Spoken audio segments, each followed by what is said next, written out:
Well, viewers, we're joined today by Touch Football Australia's CEO, Colm Maguire.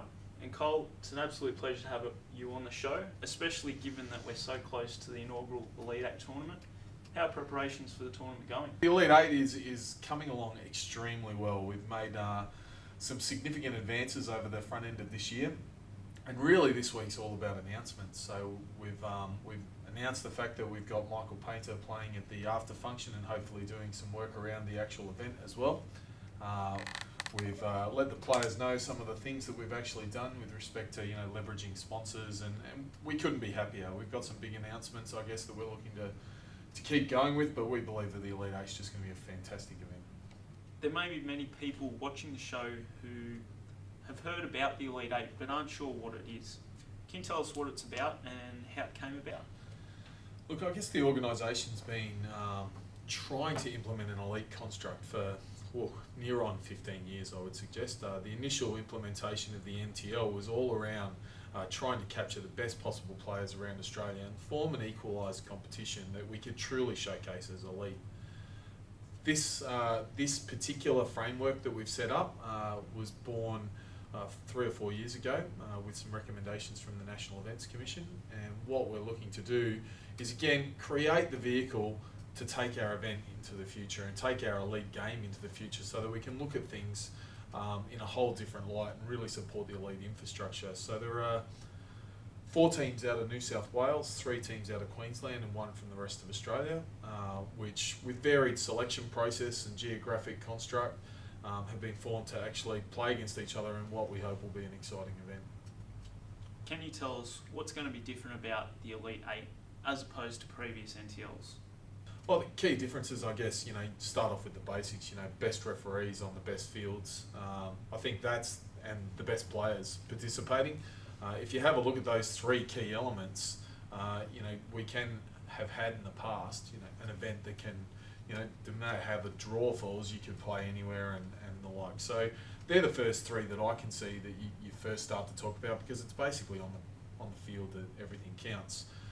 First step off the field, I look at the fact that some of the coaches that we've actually returned to the game. There's some fantastic coaches putting their hand up to coach Elite 8, and I would see that at our next event, some of our Australian coaches may get the opportunity to do the same, and that would be fantastic as well. We've implemented all sorts of things. So if you look at the fact that we haven't charged a participation levy, so to speak, in terms of for the teams, that's an investment in the future. We've looked to market it a lot differently. We've ramped up the profile of the Elite 8 in our magazine. We've leveraged sponsors for the provision of uniforms. Now that's occurred through our national sponsor with Cougar, but I know that New South Wales have also been proactive with their state sponsor. X-Blades will be supporting the event with provision of stuff.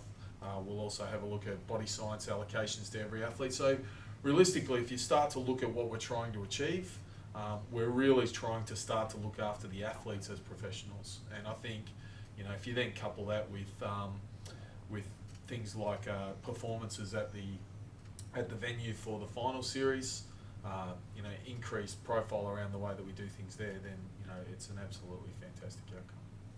Now, you mentioned earlier that we'll have Michael Paynter performing in the after party. Now, a lot of people probably don't recognise that name, but you think they might know who he is. I think they will. I think if people get on the website, there's a link to one of his songs, "Love the Fall." I think that's performed with the Veronicas, and there's a great opportunity to get behind a young artist and someone that fits our key demographic, and I think that everyone will enjoy the opportunity to see what he can do, both at the games and at the after party, which is obviously supporting our high performance arm and trying to send our players off to World Cup. So we thought, what better way to actually showcase what we're trying to do for elite athletes than to get a high quality performer involved. What is Colm Maguire's vision for the future of touch football, particularly with the Elite 8 tournament? Look, I think I've been on record quite a few times and attended a whole heap of meetings about the Elite 8 and the future of our sport. I think this is a significant step in creating a suite of products. Over the last little bit, we've actually reinvented ourselves internationally with our strong partnership with New Zealand.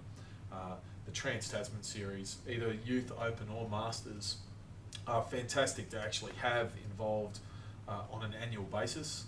We've also got the World Cup in 2015. You couple that with the State of Origin coming back in conjunction with the Under-18s event in 2012 and a regular Elite 8 series occurring to support what's already a fantastic event in the National Touch League. I think what we've created is an elite arm and a marketable arm of the sport that we can package up and actually start to make significant moves towards professionalism. Now, it doesn't necessarily mean, and I said this at the Under-18s and the Under-20s presentation, it doesn't mean that in the very near future, athletes are going to get paid, but if we can make the steps towards treating people professionally and actually having professional outcomes at the events and actually the suite of products that are produced the right way, then television, etc., will just be a foregone conclusion, and we'll actually have a higher profile in the game and hopefully attract more people to play the game in the end. Now, Cole, speaking about that suite of products, we have an announcement that's just come about that's quite exciting news. Can you fill us in with a little more detail? Yeah, look, it's obviously one of the things that we've always wanted to do is showcase the sport on television. We've done that recently in 2009 with the Masters, with the Trans-Tasman series with New Zealand, and that was done absolutely sensationally by RJ Media, and that continues to be replayed on Foxtel and gives us great exposure in the game, and from that we've had television advertisements and the like all produced. We've recently come to terms and we intend to, and will be, I guess, filming the Elite 8 final series in the coming week at Port Macquarie, and we've again continued to work with Richard Scotts through RGA Media, and we'll have the Elite 8 hopefully coming to a television station near you, and I think that's a fantastic outcome in our first year to be able to achieve that without, I guess, the knowns in terms of what the teams are, what the event's going to be like, etc., etc. I think it's just a fantastic outcome for the sport, and it really launches the event in the right way.